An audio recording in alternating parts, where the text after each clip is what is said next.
السلام عليكم، يا رب تكونوا بخير. النهاردة هنعمل طريقة للحمام الكذاب، الحمام اللي تبلناه. اوريكي طريقة من غير لا فرن ولا سلق ولا تحمير، هنشوفها بطريقة سهلة وتنفعنا في رمضان. يلا طلعي الحمام الكذاب. طلعت الحمام الكذاب تبلناه طبعا. ارجعي للفيديو بتاع التتبيلات بتاع تفريزات رمضان، هتلاقي التتبيلة سهلة وبسيطة.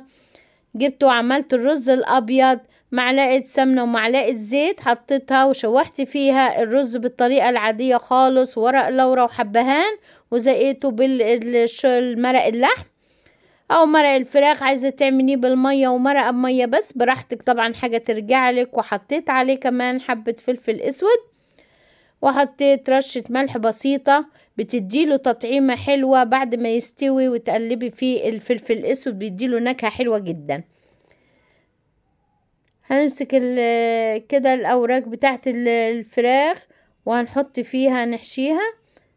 سيبك كده تشوفي في الفيديو مع بعض. هنعمل الدبوس الاول لتحت بطريقته سهلة.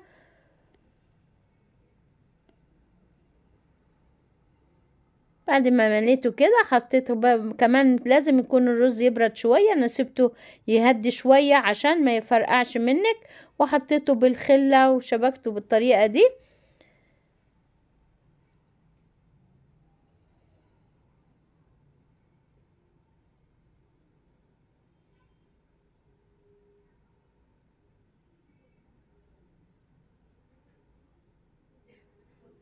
خلصته بالكمية، وهحط كمان مية بصل هنتبله كده من بره برضو لو حابة تتبليه تاني.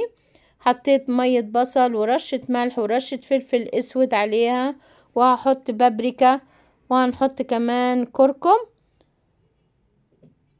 وتوابل الفراخ، ورادلك نقطتين كده خل او نص معلقة صغيرة خل، وهدهن كله ومعلقة مستردة، وهدهن كله هينكه عشان تبقى برضو من بره طعمها حلو.